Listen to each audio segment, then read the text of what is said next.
a few days ago I came out and found the rear tire on my Honda here was flat. So I thought, I must have picked up a screw, a nail, or something like that. So I checked the whole thing out, pumped it back up, and it was leaking, but believe it or not, it was leaking around the valve stem. So, I guess I'm going to go ahead and replace the tube on that. Something I'm not really comfortable doing. I don't have the right tools, and I really don't want to mar anything up or destroy anything. So, to save on some bucks, though, I am going to pull the wheel off. So I'm going to get this thing jacked up. Looks like I have to take the caliper off. I have to take out the caliper bracket. Take out this bolt. When I put the bolt back in, it'll be torqued to 81 foot-pounds. So I'll take this all apart here. I'll kind of walk you guys through that. And then the wheel comes this way to release it from the splines. And that's due to the fact that I have a differential in the back. This is a shaft drive. So once I pull that apart and get the wheel out, I'm going to go ahead and give it a good clean. And then when I reinstall it, I have some of this, let's see, molybdenum disulfide grease. Anyway, it's got a moly blend. And this is actually the Yamalube one because it's the one that I can use for the differential in the back for my VMAX, since that's shaft drive also. And it's good for either one of them. I have the new tube here. While I have the wheel off, I'm going to have them go ahead and replace it with these top of the line ball bearings. These are supposed to be pretty much the best out there. So I'll go ahead and have them put some new bearings in. And of course a new liner for the actual spoke wheel. So the tire's in great shape. It's not that old at all, but it looks like the maybe they didn't replace the tube when they put the tire on for me. That might be my fault since I didn't tell them to do it. But anyway, that needs to be replaced. After I pull the hard bags off, which are sitting right over there on the bench, it's getting the bike jacked up. I'm going to pull it over away from the Yamaha there out into the garage area I have opened up here. But I put one of the cars outside and get to work on taking that apart. Now the grease, that moly blend stuff that we have, the way it's designed, it's good for high friction, high temperature, and at the same time it resists water. It's basically better than normal grease. The only problem is if you get it on your clothes, you'll never get it out. It's really messy, so I'll be putting some gloves on and stuff anyway. So for now, let me go ahead and get some soft grip pliers and get all my little shiny stuff off here so I can get this all taken apart. Along with this has to come back out also. And I think this one here might be okay. So I'll kind of guide you guys through that. First things first, let's go ahead and get this up on a lift. I'll take these two off, kind of bring that around, let it sit on top of here. Get this off, get the brackets off, and I can work on getting that axle out of there. So it looks like for that little bolt in there, that's an 8. And then of course for this little one here, that looks like 12. And this one here is a 14. So let's go ahead and get that pulled off. Again, I'll just kind of take that off and then drape it over the pipes. I might have lucked out since these are aftermarket pipes. That leaves me a lot more room in here and here, where the stock pipes are a lot bigger, and it kind of chews up a lot of the room in there. So let's see how that works out. So it is an 8, but I didn't have room for the socket like I thought I would. So I'm using one of these little socket wrenches here. So I'll continue to go ahead and take this one out. Okay, got that bolt out there. I'll be putting some blue Loctite on there before I go ahead and, I should say, when I put this back together. Right now we'll just continue taking this one out here and this one out. Okay, this one out, I'll clean that off. It's actually in good shape. Again, it still has the lube on there. I'll probably put just a smidge more on there. This one comes out, just be careful. These grommets all have a special order that they should be in. And these torque down to about 22 foot-pounds and stuff when I put them back on. So that's it.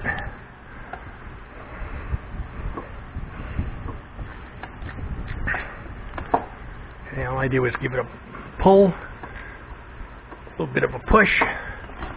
That loosened up enough to go ahead and be able to take this off.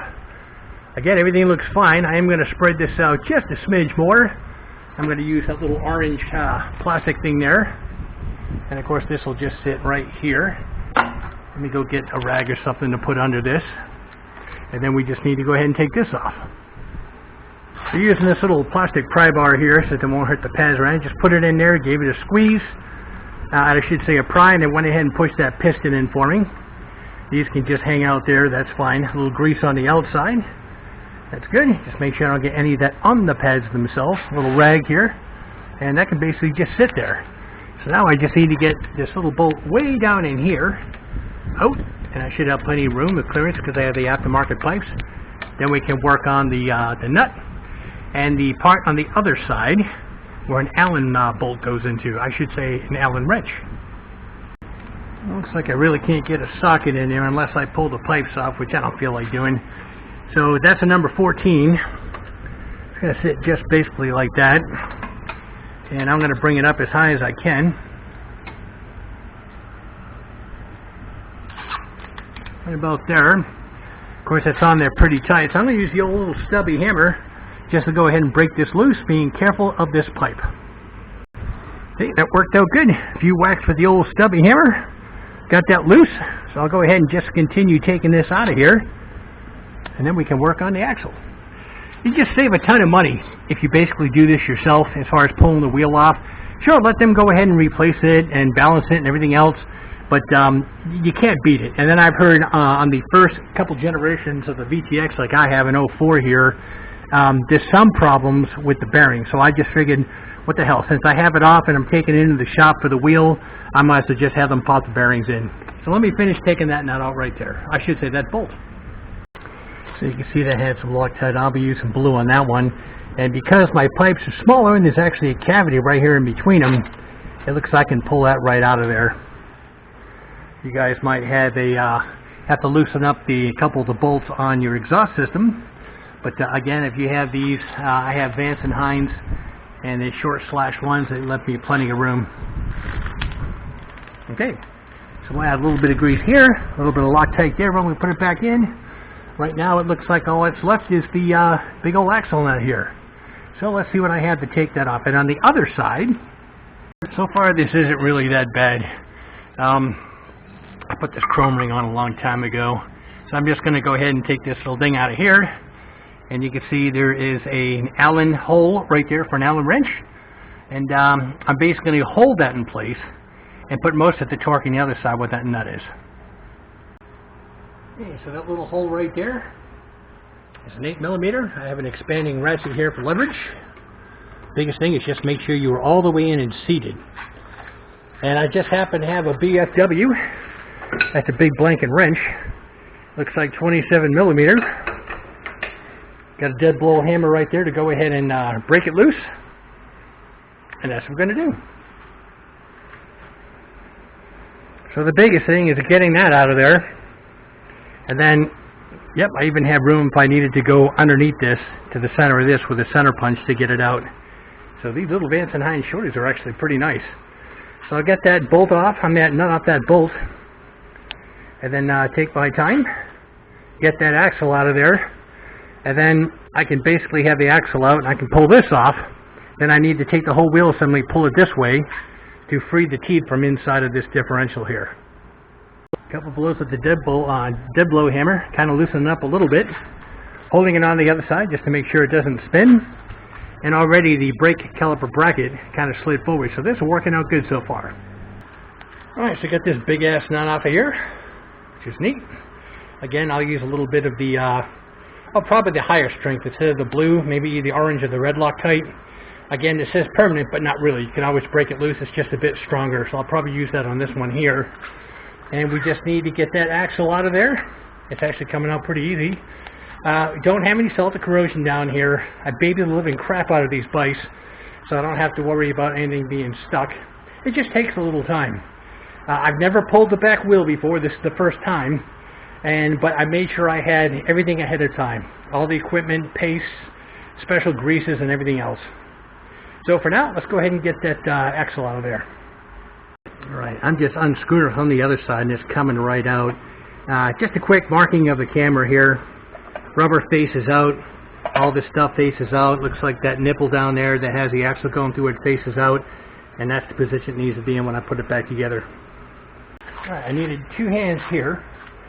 Again, this is a normal grease here. I'm probably going to use lithium on this. And there's a spacer bushing. I put my little stool with a rag under it, and as this fell out, this will come out, and I'll go ahead and clean this up. And I'll put, well, let's see here. I'll probably use the special grease on that, but as far as the axle goes, probably lithium. I may change my mind. So that's out. I'll give that a good clean. Between the stool, the rag, that caught this when it fell, so it didn't go flying all over the place. And you can see I do have some room. So let's just go ahead and get this axle out of here. Okay, I left the jack down about one tooth, the locking tooth down there. Just pulled right out. It's in good shape. Don't see a whole lot of scoring. The only marks you see is where I unscrewed it and went through the grease. So we'll clean this all up. Of course, we are doing new bearings. I can sit right there. Now I just need to grab a hold of this thing and pull it towards this side. Got plenty of room there, and that should go ahead and release the teeth. If I need to jack the bike up a little bit more, I will. But for now, that's what we're looking at. Alright, that was easy. I just gave it a pull this way, really light, up against this thing here. Was able to get it out. Now I'll go ahead and tilt this as an angle. I probably will even jack the bike up to the top just to make this easier to get out. Also, I can do an inspection in here while everything's out of the way. I'll check the cleanliness, the teeth, and we'll check it on the other side. Never fails. Every time I work on this, some chucklehead comes out with a friggin' lawnmower. They go, oh, look, Tank's out in the garage doing a film. Let's go ahead and make a bunch of noise. Alright, so you can see where the grease needs to go. So I'm going to give that a good clean, good wipe out. We'll put some fresh stuff in. And I'll show you what it looks like on the wheel. Alright, there it is there. So we'll give everything else cleaned up. It looks like the teeth are all in good shape. I'll be able to see it better once I go ahead and clean that off. And then I think I'll make the half-hour run over to the Honda place and get at least drop it off. I don't know how long it'll take them to do it, but I'll drop it off, and that way I know I'm just waiting for them to tell me when it's done. And you got that all cleaned up. It looks good. Again, just need some new bearings. We think to go ahead and take this all apart. On the other side, everything's fine, true. Again, the bearings. So I'll get this loaded up in my vehicle. Get this stuff here cleaned off. I'll probably use a little brake cleaner on that stuff. That seems to work wonders. And then I'll just change and take a ride over. Okay, for now I'm going to store it on the jack, making sure the locking pins are in on both sides. That way it's stable. However, since there's more weight biased towards the front, I got that rubber block under there too, so it's not going anywhere. It's just sort of in the way, but what the heck. It'll be worth it to save quite a bit of money by taking this off myself. Plus, it seems like every time I take my bike into these guys, they end up denting it, scratching it, doing something stupid. So if they mess up the wheel, they can just get me another wheel. That's easy enough. Anyway, guys, that's it for now. I'll have to wait till I get the wheel back, and then I'll get back on here and I'll show you how we assemble it all back together. Okay, finally get the wheel back. Push the bike back into the center. Put the front of the block since the weight is biased towards the front now. And then, of course, before we go ahead and put on the wheel and the brake and all that stuff, down in here I cleaned it out. I need to get some more lube and stuff in there. Earlier in the video I showed the new bearings with a part number and all that. I'm not even going to put that on the site to show you guys what part number, because it was all wrong. It makes me mad. I had to get a hold of All Balls Bearing and let them know that their part number for my bike doesn't work. This is what came out. Some of the balls were missing as they took it apart in here, so I knew it was making some sort of like sandy weird noise, and this one doesn't feel very good either. So it's a good thing that they were replaced with the new ones. Honda had to basically put them on. Of course, I paid 3 times the price for them because the wheel was already there. And I'll need this say self-explanatory. So there's the old ones there. Let's get this out of the way. This is going to be junk to be recycled. Okay, so we have everything we need. We got a couple different types of Loctite, Ultra Disc brake caliper lube. Got one acid brush I trimmed down so it's a bit stiffer. Special lubrication, all the hardware here, and these are the tools from last time. So after coming back from UPS to send back the even the liner I got from Amazon was wrong. It was just a fraction of this size. Makes me mad because it says it will fit your bike, but it's wrong. So the dealership had one. I had to pay for that dealership cost. And at least we got the the wheel back with the new bearings. Of course, it needs a good clean. On the old tube, they let me have a look at it before they tossed it, and where the valve actually met the tube was torn, so that definitely was my leak. And like I said, this stuff here, just be mindful. If you get it on your clothes, you'll never get it off. Honda makes it. This is from Yamaha. Same thing. Any type of CV joints and all that. And it's the molybdenum disulfide grease. And we'll get some on here. I'll get some down inside of here and stuff also. Again, it's nice having nice new bearings. Alright, that's how I did it. Kind of liberal. If you put too much on, when you put the teeth together, the splines, hydraulically it's just going to push out. Got a bunch of the lubricant down inside, all over the surface, and even this shiny surface here. I'm going to flip this over, make sure there's some on the other side of the inlet where the axle goes. And on the bike, kind of liberal in there. There's a space in here I didn't even notice. I went ahead and pulled it out and put a bunch of lube on that on the outside and inside, and push this back in. It just fits in there. There's no snap ring and none of that stuff. And you got pretty liberal on the teeth and even this outer portion right here. So that should mate up well. There's quite a bit. Again, the more you put on, if you want to be liberal, but you want to be too much, otherwise it's just got to bunch up hydraulically and the outside when you put the two surfaces together, and then squirt out all over the place. Okay, on the bike we have some just in the surface in there, inside that hole. On this side I put a thin coat on this and then wiped it off. Got it down inside there and inside the hole there. Funny thing is, if you guys ever change the fluid on the differentials in your cars, that really weird horrible smell, this is a thick paste version of it, which is kind of cool. So anyway, the biggest thing next is going to be lifting it into position, turning the wheel until the splines on the other side match up, and then once they do, the wheel will slide in to that portion that's over there. I'll kind of show you. I'll need two hands to do it, but I will be able to eventually show you what I'm talking about. Alright, so I lifted it up, put the wheel on this side. It's not that it's heavy, it's just bulky and kind of wonky when you're putting it in. And the best thing to do from here is come around to this side and pull, and you should, again I'll have to do it again, but there's a line here that has to slide underneath this portion here. That may be gray plastic on yours. I replaced mine with chrome a while back. So I think what I'll do here to help me with that is start getting the axle in, and then I can make sure that this groove right here is completely underneath here. I had it, but as soon as I let it go, because there's no axle, it pulled out again. So let's get the axle partially in there. Alright, got a nice thin coat on it. However, it still is bunching up because the tolerance are really small. So whatever's left over before I push the cap in, this mushroom cap here, I'm going to go ahead and take some of that out of there. So what I'm going to do is go ahead and pull on the wheel to get that to sit flush, and then reach down with one hand and slide this in. It's going a lot easier, of course, because of all the lubrication, which is nice. Alright, with all that nice lubrication, didn't even have to use the persuader dead blow hammer. It's sliding right in. So this is it coming out of the other side. And of course, that lip, I'll double check to make sure that it's flush where it's supposed to be. And then we'll put the spacers on and start assembling this. Okay, the spacer went back in as the way it came out. Got lots of that lube in the middle of it.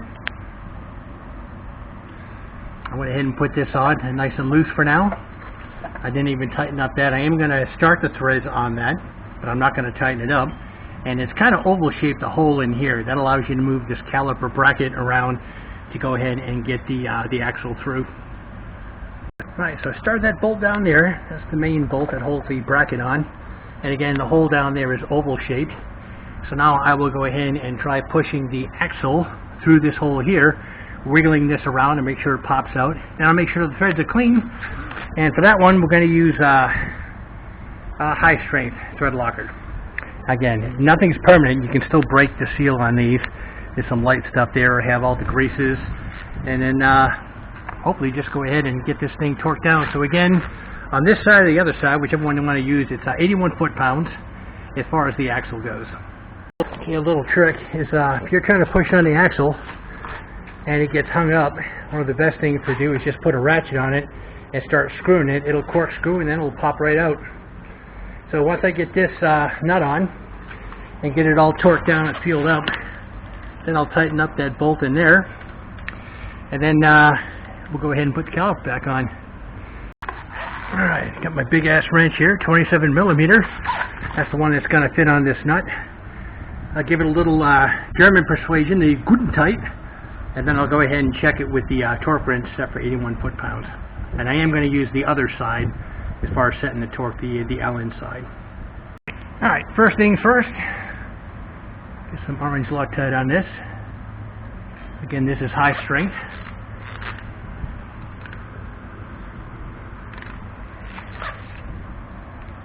Grab the old nut here, get that started. Again, guys, I have aftermarket pipes. If you have the stock, you're going to not have enough room, and you're going to have to go ahead and loosen up the exhaust and pull it out a little bit.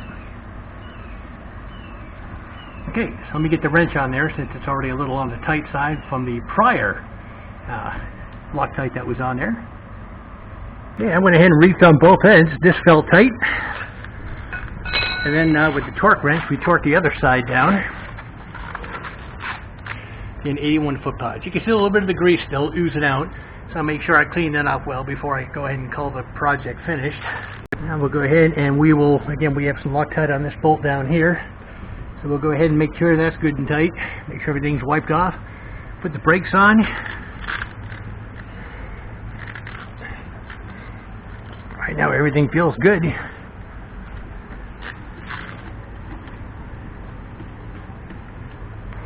Nice bearings. Okay, let's go ahead and get this finished up and get the brakes on. See some of the guys take the pads off. You can if you want to, you don't have to. I'm going to go ahead and put these bolts back in here. And here I'll put a little of the high temperature brake grease on there. Get this one started. Then I'll go ahead and tighten that bolt there, tighten these, and tighten down that bracket. And that should be it for the brakes. Then don't forget, guys, if you do this, because I spread the brakes, to go ahead and pump the rear brake a few times to go ahead and set the pads. Okay, just a quick tip. Make sure that's lined up. Double check in here that the brakes are actually seated. There is a rubber washer up in here, actually a rubber grommet. Make sure that's in place. Get lots of lube on the end of this bolt here and get it started. And we're going to do the same thing with this one right here. These here we'll go ahead and check. They'll be 22 foot-pounds, and we torque those down.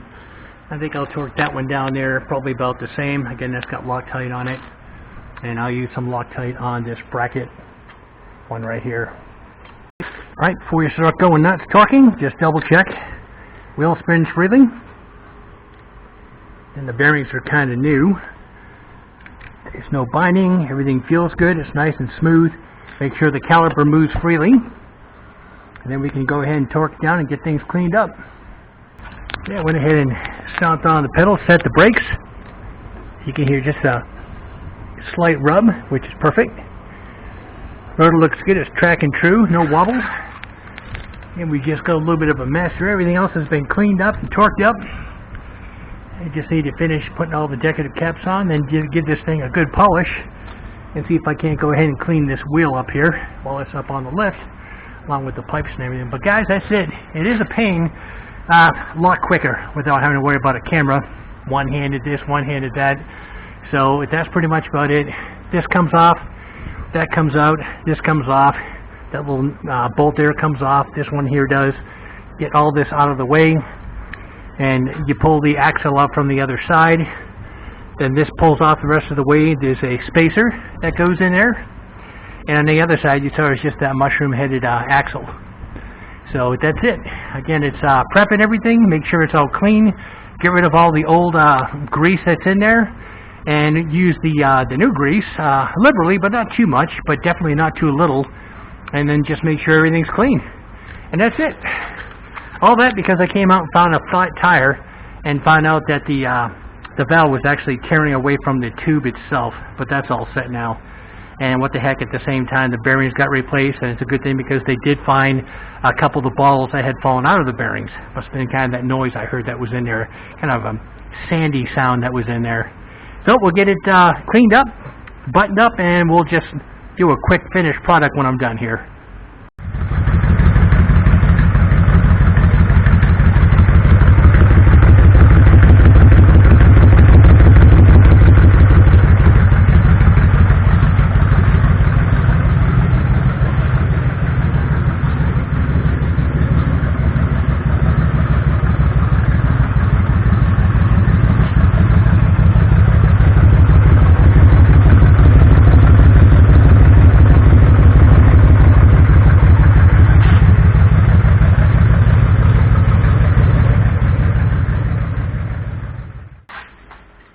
So, for those of you guys that were hesitant about pulling the rear wheel like I used to be, it's really not that bad, and you can save yourself some good bucks when it comes to putting new tires and stuff on. Just make sure you have the right lubrications and the right tools, not to mention the right parts, and you're good to go. Heck, if I could do it, anybody can do it. So, don't forget to like, subscribe, hit that bell notification for further content.